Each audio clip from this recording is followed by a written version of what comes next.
discipline of honing the craft of design thinking. He is obsessed in simulating the paradoxical state in intervening layers of scenarios with the social physics. He was trained in University Technology, Mara, and had additional academic experiences at University of Technology, Sydney. The ADIS Metropolitan Laboratory in Berlin and Politecnico di Malino in Milan.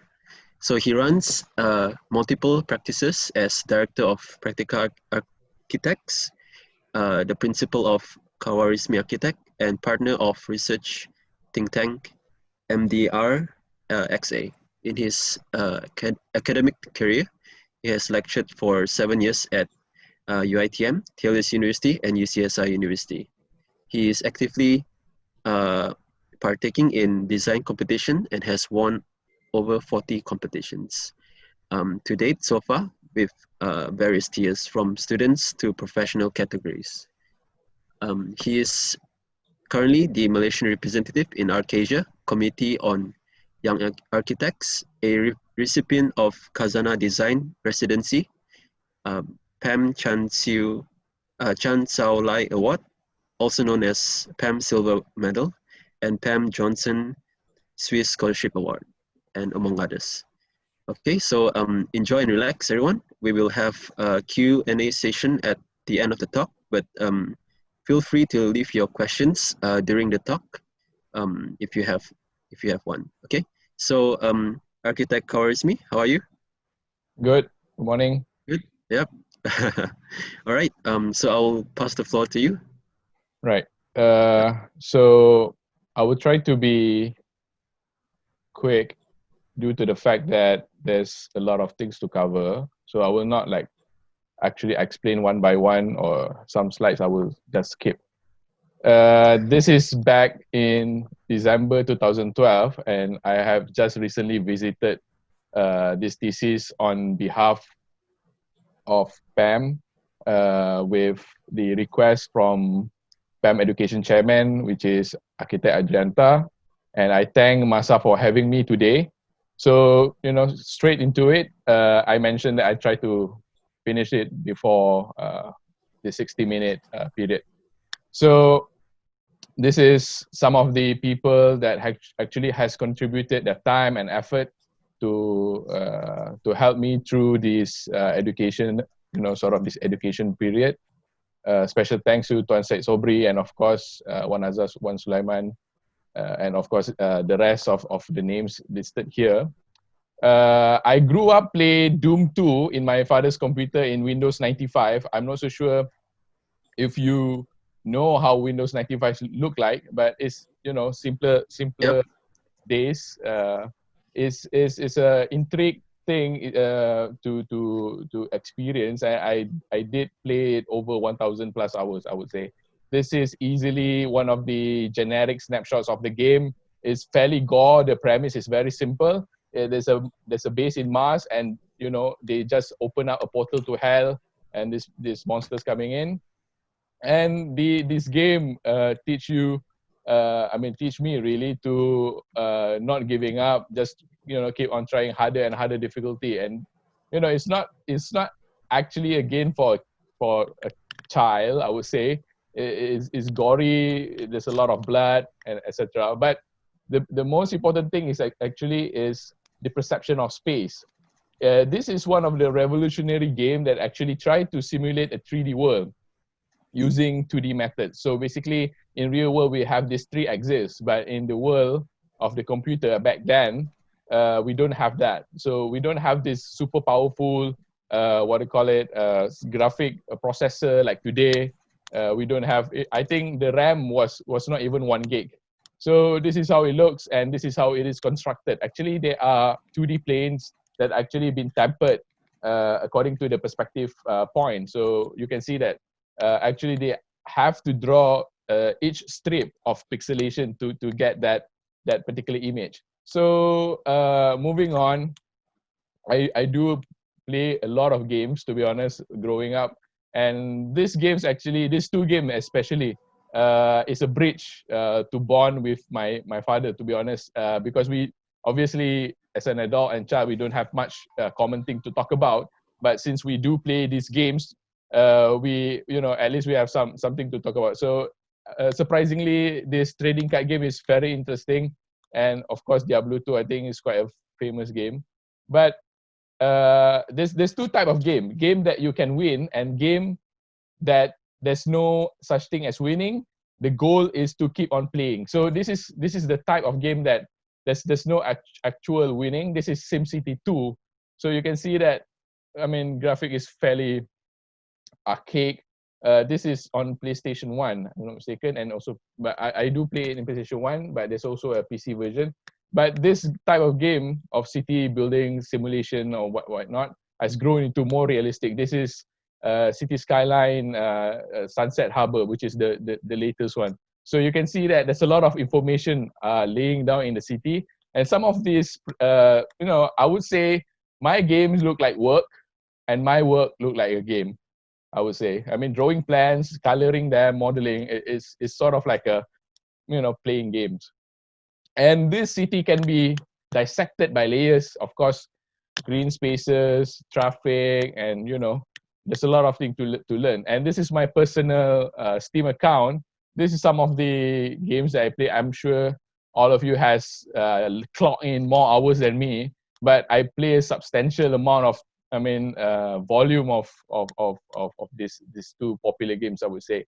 So I know that Thesis is something that you have to dwell into it at least for a year. So I would say the best thing to do is to actually sort of give a homage to my favorite pastime, and thinking about how game is actually something that, at that moment of time, 7-8 years ago, it's not necessarily a positive light. There's a lot of cases. The game that I shown you, Doom 2, actually inspire students to, high school student in the US to actually do a mass shooting in the school. So game is not actually have that positive light. But I know that for thesis project, I need to find something that I found interesting, passionate, and also something that I know a little bit more than the tutors. So that's why I choose video game. So basically, the idea was to investigate the beginning of games. So games, of course, video game is a subset of games. So games is actually starting with all these more physical attributes. This is Senet in Egypt. Basically, they use dice. And the dice is made of bones and stone. Okay, backgammon, and of course, we try to do things that actually can be comparable to one individual to others. So we have a bit more of physical sport in terms of wrestling, who are tougher, who are stronger or more powerful, and eventually we get more and more physical games, such as what we call today as sports. Physical game, what we call today as sports, such as running, jumping, all these things. And of course, as we grew the technology to mass husbandry, to cut it short, of horses, cow, and stuff like that, we included animals into the game. And more strategic games such as chess and Go in Japan is actually more related to strategic thinking during the feudal war. And then of course, as we discover technology of printing or producing similar product, identical product in mass, okay, we created dominoes and playing cards. And as Industrial Revolution came, we mass produce standardized item like tennis balls. This is curling. Curling is fairly sensitive. The objects or the curling balls needs to be, the curling disc needs to be calibrated, has the certain density, certain weight, certain circumference. So all that made possible during this Industrial Revolution, and of course other things such as billiards, snooker, stuff like that. So you can see that progressively games has been following very closely to technology. And this is actually the first game, more or less. This is a PhD studies of Willy Higginbotham. Okay, basically the idea was actions outside the this machine can influence the display of the machine. So this is actually a machine that register voltage or current graphs. So he said that if we could do that, we can alter the voltage, or we can alter the current that going through a machine, and it can influence what is being displayed. We can actually create sort of like interactive between man and machine. So in one of the earliest game look like this, is sort of like a wireframe kind of situation. So obviously, if you look at the screen, actually there's nothing there. There's no marks. There's no like button and or keeping tabs of level. There's nothing. It's just an empty screen with a sort of a wireframe of spacecraft floating around. And in 1970s, there's a lot of positive psychological theories coming out. So what happened before 1970s is that a lot of psychological research is all about the negative psychological field. For example, like stress, bipolar disorder, all these things. But in 1970, there's a lot of positive psychological research. One of them is self-actualization. Abraham Maslow basically talk about how we can graduate from ourselves, thinking of other things, and of course it's inspired other research such as the new game philosophy, talking about how video game or the new game philosophy should not have segregation by gender, segregation by age, but because if you look at the current sports dichotomy, there is some separation by gender. Of course, male will compete with male, female will compete with female, and there was separation of age, like under 13, under 18, under 21. I think it's fairly common. So in the new game philosophy, they're breaking down all that. So basically, if you look at video games, they are being designed based on this philosophy. If you look at video games, for example, Counter-Strike, let's say, like a 30-year-old can compete with a 10-year-old and it still be fair. Like Tetris or whatever, like 15-year-old can compete with 60-year-old and still be fair. Like male and female can compete and still be fair. So this is some of the movement back then. So another one is Buckminster Fuller, the world game, and after that, theory of flow. So basically, there's a lot of this is the world game by Buckminster Fuller. So there's a lot of gaming philosophy in there's a lot of philosophy in the 70s that gaming industry took.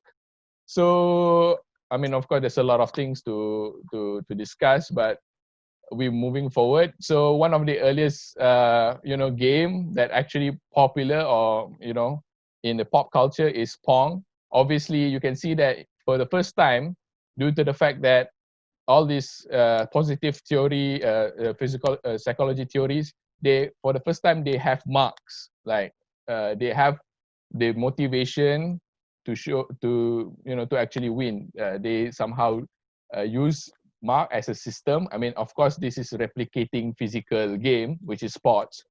Try to motivate people to do better by giving the possibility of winning. And as hardware grew better and software grew better as well, we have color, and of course, colored screen has become a norm. Graphic hardware become better, more and more better looking games coming out. Yeah, as I shown here, Doom, Diablo, and whatnot. And the invention of internet has allowed us to have this crowdsourcing philosophy where people can actually influence the game due to the fact that game is getting more and more interactive. And this is, I think, very popular game. It is massive multiplayer online role-playing game. So basically, if you look at today, even today, the newest generation of people actually don't have any social media. I mean, kids, like 7, basically they don't have any Facebook, Instagram, WhatsApp. I'm sorry, maybe WhatsApp they do, but Twitter and stuff like that. But they have an account in online gaming and they make friends through online gaming. So in 2010, there's a book written by Jim McGonigal. She is a PhD holder in game design. Basically, she talked about how real life can be fixed by gamifying your life. So I'm not going to cover everything, but maybe we're just gonna, go through the fix number one, which is unnecessary obstacle. If you look at it, games is actually unnecessary obstacle. If you look at the objective of golf is to put the ball into the hole, right? So if you are in a real life, you will just go take the ball, walk to the hole, and put them there. But the game version of that objective is golf. So the game version allow you to have a stick as an apparatus, like of course the golf stick to as an apparatus to get the ball to go into the hole. So game is actually making life harder by providing unnecessary obstacles. So in a way, it also helps us to think about problem solving and then using our own personal strength, developing that, eye-hand coordination if you are talking about golf, and talking about understanding how the climate works, the wind, of course in the golf, the situation and the environment of the golf course. So blah blah blah blah blah blah. Of course, there is 12 fakes. If you have time, you can find the book. And she just come out with another one, super better. This is very recent. I have not finished the book yet, but I bought them, and this is like a continuation or sort of like a proceed from the reality is broken. And of course, after that, because of the continuous development of game has become more and more ambiguous. For example, this is popular back then, Foursquare, Nike Plus, Wikipedia is also actually a game to show who's smarter, because you can edit other people's articles, folding at home, free rise, investigate your MP expenses. This is in UK.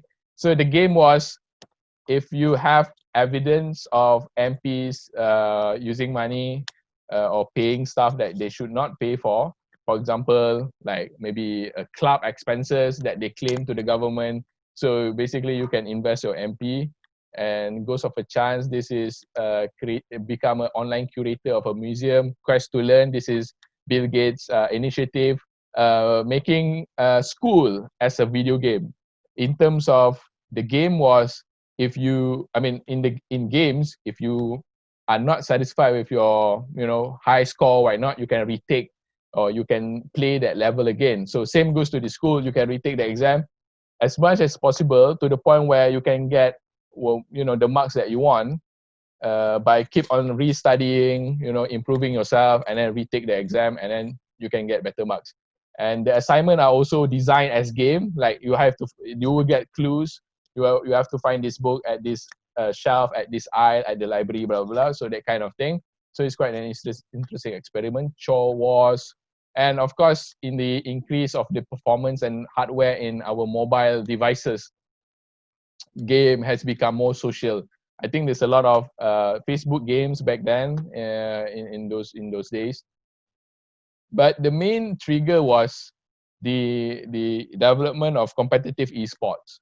This is the thing that you have to understand. The benchmark of sort of physical games, which is like say tennis, they won $1 million if the champion will win $1 million.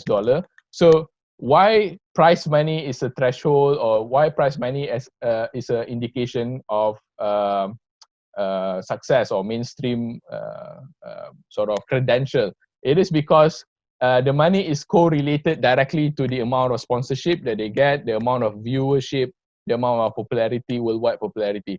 Last time, if not mistaken, the international has 20-something million prize money. So it exceeds Wimbledon tennis tournament like by 20-fold. So it's definitely is stepping ahead of physical games, which is sports.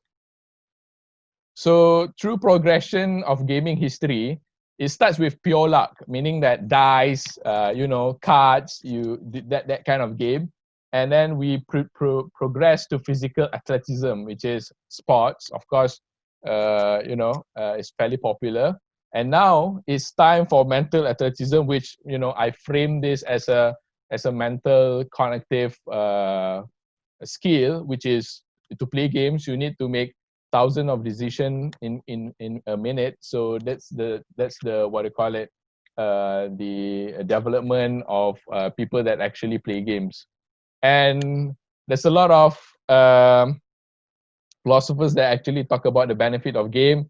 Actually, at this moment of time, our only salvation is actually to play games. Meaning that, for example, right now we are looking for COVID-19, vaccine. In a way, it is a game. I mean, you have the problem, which is you need to find a vaccine, and the game was what makes or what kind of chemistry and antidote that you can master to be a perfect vaccine for COVID-19. So this is the project. Basically, some location and also justification of site. I mean, the graphic is a bit dated. Forgive me. This is like almost 8 years ago. So Malaysia is good, have good currency. I mean, this is back then. It's stable. It's not that expensive. It's not too cheap. So it is has a good competitive factor. And then in this particular Klang Valley, where it should be, maybe since it's catering international guests, so Cyberjaya seems a good spot. Cyberjaya has a good internet connection, larger than normal bandwidth. They have a lot of data centers, services to host this event. And of course, it is also growing. I mean, right now it's a bit slow. I mean, back then they host a lot of international IT firms, and then basically around there, the population, the support system, because there is a component of retail as well. So the client will be PCOM. PCOM hold the the license to host world championship games. So basically, so a bit we are done with the client and whatnot. So the thesis actually talks about the building is a building. The thesis, or sort of the argument, is a portion of the building, I would say. So this is it. So if we have 4 programs, we need 4 rooms, right? The problem is that these programs are happening once in a while. For example, in your community hall, it's only been used during the weekend, and then basically on the weekday it's not been used. So it's utterly waste of resources. What we do is that we try to get 4 different programs and identify the actual surface that service that program. So if you look at your room right now, the only surface that actually serve you is the floor. I mean, the wall is there, of course, to protect you from the outdoor, but you don't lean on the door. You don't actively lean on your wall. You don't actively hold or touch your ceiling. They're just there. So the only thing that we actually need is floor. So what if we took the floor of these four programs, 4 space, and combine them into a cube? So that's how it looks. And then when we want to use that, the other sides, so for example, we want to use the blue floor, we can rotate the volume. Okay. So the first thing that we have to understand, we need to create levels, new level or new definition of flexible space. The problem now is that a lot of conference hall, convention hall are defined by their size, meaning that it is flexible in terms of size. It can cater a small event, a medium event, a large event, and whatnot. But it cannot host different program with different nature.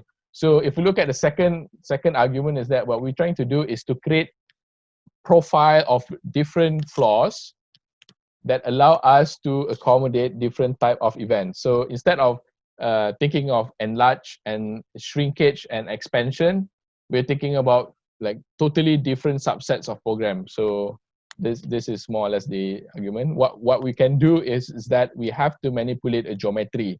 For example, we take a cube. If you look at this cube, now the red surface is the servicing profile. And if you rotate like this in the shape of a diamond, look like a diamond, the servicing profile has now gone up. But if we look at this example, if you rotate it 45 degree, like a cube can produce a triangle servicing profile. Meaning that if you need a space or you need like a space that require triangle shape, you can do that by having the same volume, which is cube, by rotating it 45 degree. And of course, if you rotate 90 degree into like a diamond shape, it will create this rectangular floor plate. So this is mass displacement as a method to influence or organize space. But that is a cube. What if you are thinking in a more complex geometry in terms of, in this particular case, hedron? Okay, hedrons, which we're going to talk about after this. Object like architecture has to be independent, can be rotated, can be transferred, can be moved. So it doesn't have that rooted nature. Architecture is quite slow, is fairly rooted. In terms of product design, they are faster. I would say the first iPhone came out is looking fairly caveman looking compared to what we have today, but the house still remain the same. So architecture is fairly slow. So we need to somehow move the cycle up a bit faster. So all this, of course, we have to get some proof of concept. This is Prada Transformer. This is a sort of a small pavilion actually meant for Prada, of course. And then they have activities all around. And what they do is that they have to use cranes, 4 cranes, to actually rotate into these 4 different, they have seasons, right? So there are 4 seasons, so they're rotating every season. And basically they try to create a new configuration of the pavilion every quarter to make it look fresh as if like it's a new building.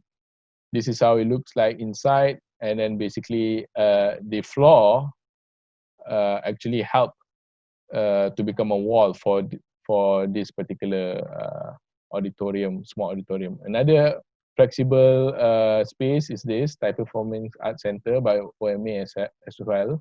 So they have these 2 theaters at both ends, and basically they have this underbelly. Actually, it's a front. It is a back of house of those 2 main theater. But if there's a need to create this super theater, they can connect them and then basically have this 360 performance experience.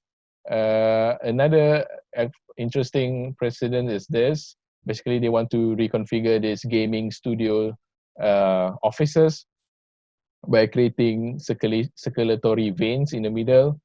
What they do is that they make sure that each floor goes up to the next floor going through a program. So they're going through this theater from, they traverse 2 floors, maybe from ground to level 2 and level 2 to ground, stuff like that. Yeah, so each program will have this traversing nature. So when you move through a program, you always change level as well. This is for the retail part. Of course, it looks like a volcano. Yeah, it's just basically a fairly simple thing. And then this is an actual event. In 2012. So the layout is fairly basic. There's a gaming area on the side, sponsor in the middle, and this is how the stage look. This is where Tekken 5 take place. Is fairly it's fairly informal, I would say. So this is the subsets of quality of space that we want to achieve. And of course, we identify, of course, based on games, there's a lot of games, but we need to identify competitive games such as back then is StarCraft 2, which is RTS, real-time strategy, or first-person shooters like Counter-Strike, stuff like that. And based on that range of games, we identify 4 stage configuration. This is user and program in relation to user, space, some of the space agency, and then of course the quality. And I think you can say this is like a bubble diagram, I would say, but we try to show that there is actually 3 components, and then the event block, which is going to be part of the special studies. So this is a range of space. I'm just gonna browse through. So we have a annual calendar. So we have a lot of events that we need to do. This is based on clients' event calendar, which is PCOM.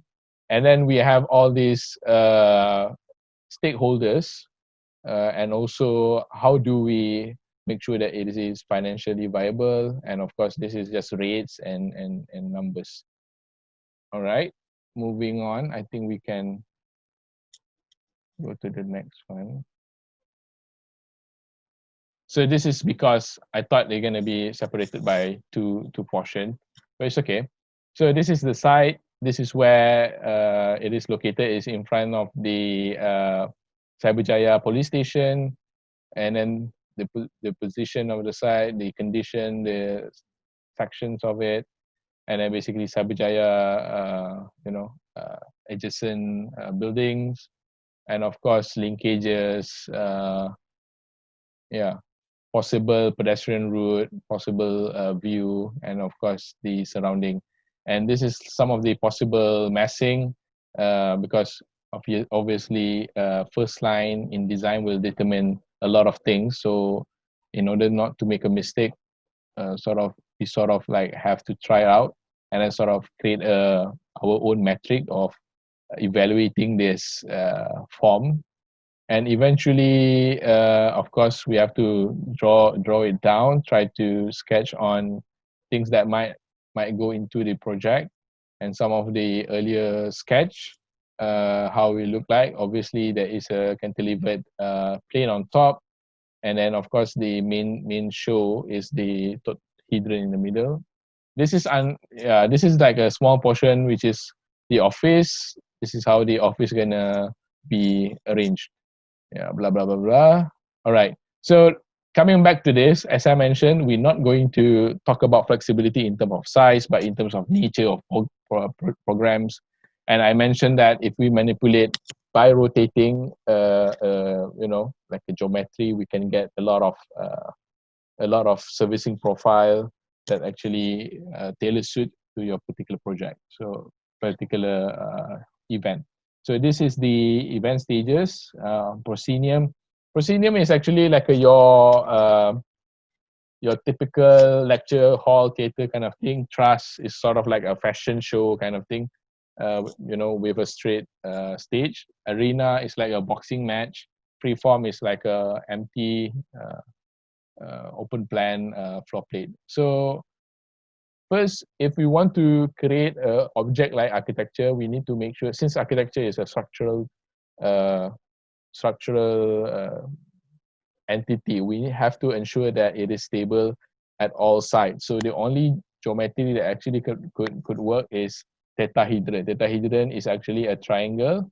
It is sort of like pyramid, but has a triangle base. So there are four triangles. And basically what we do is that we can stamp on this stages or stage onto the triangle. We just have to make sure that the triangle has contact on all 3 sides, and make sure that all these openings later on that we cut to be the entrance. So this is how it looks. So this is supposed to be a complete tetrahedron. When you cut the end of the triangle, it creates this opening and create a possible entrance. So manipulation principle is to make sure it's touch, trimming, and then the entrance. And of course, this is how it looks. So at the end of the day, if you look at this is a proscenium stage.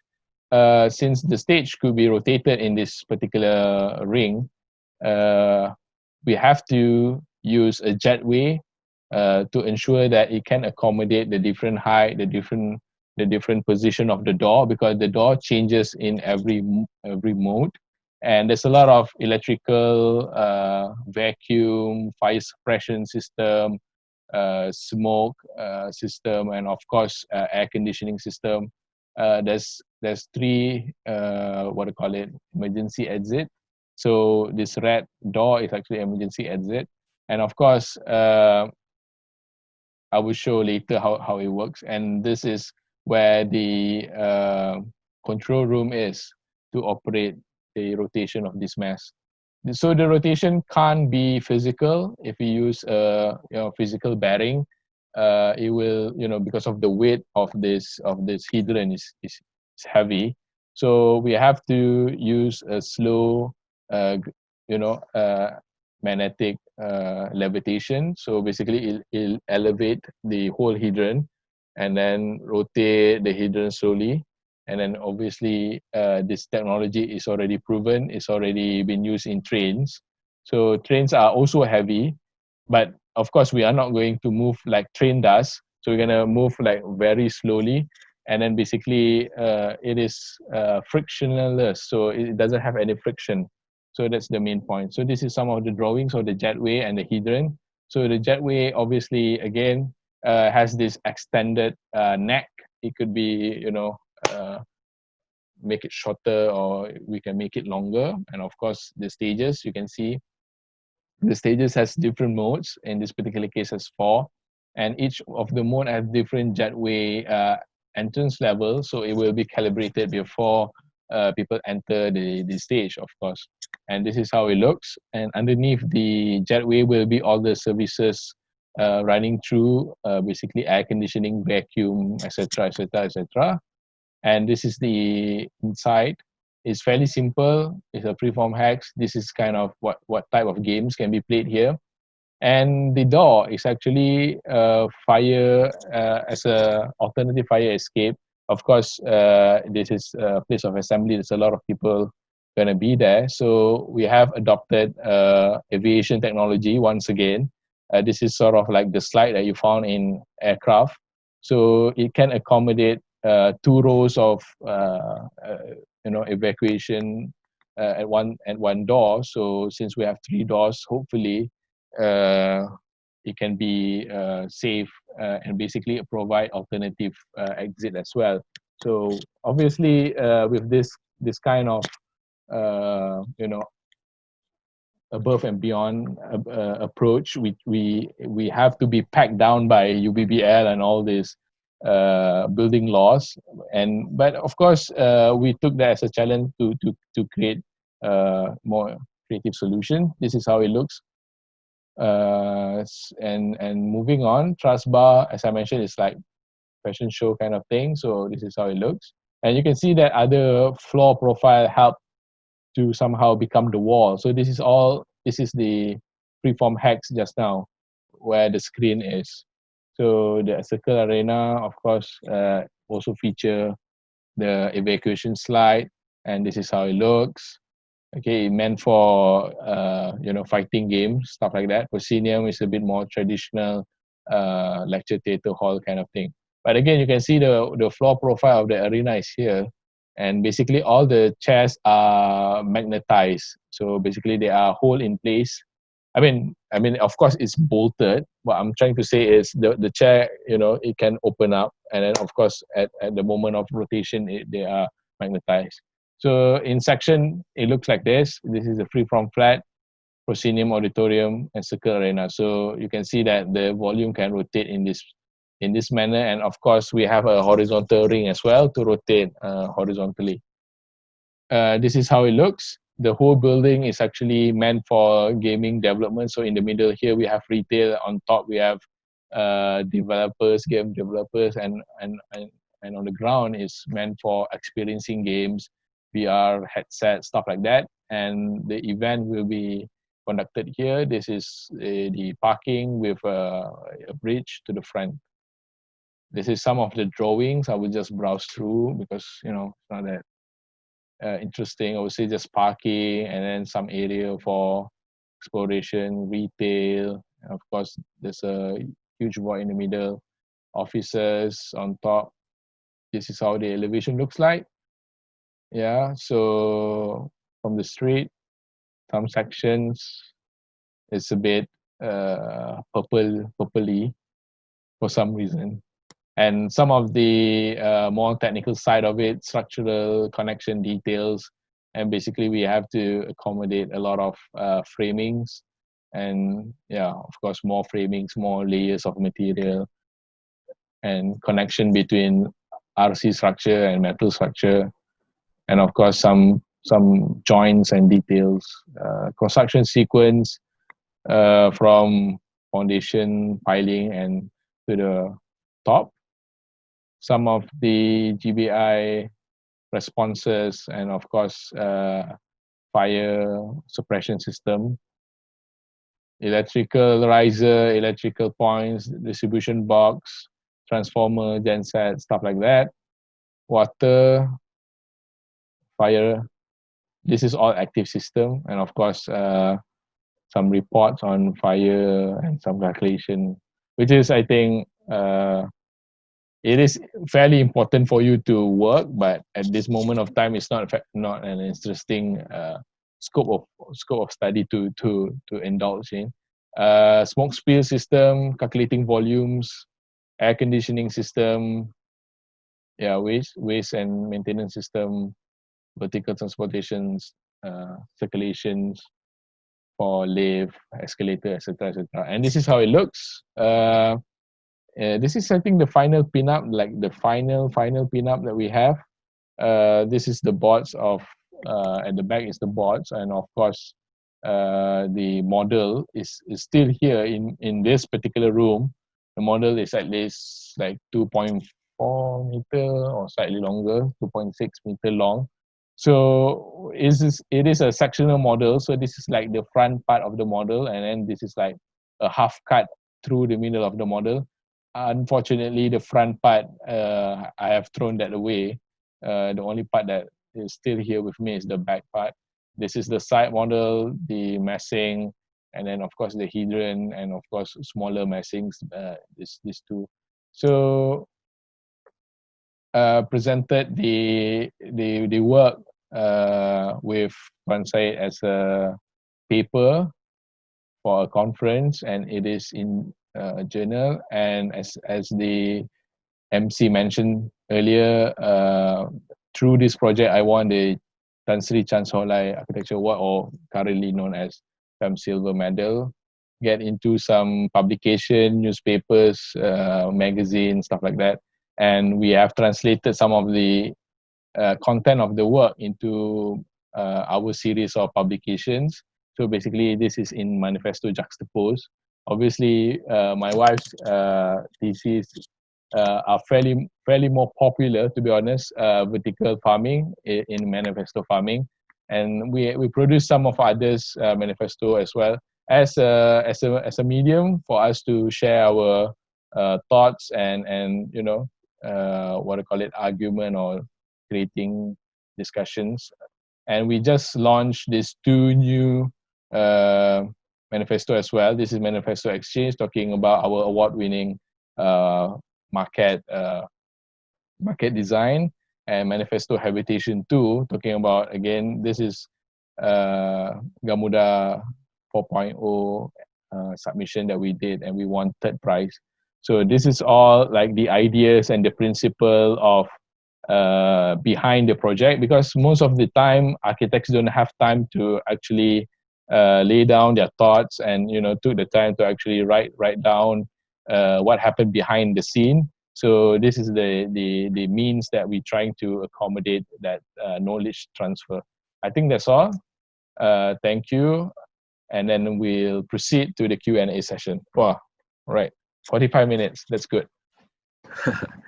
Okay, thank you for the sharing. Okay,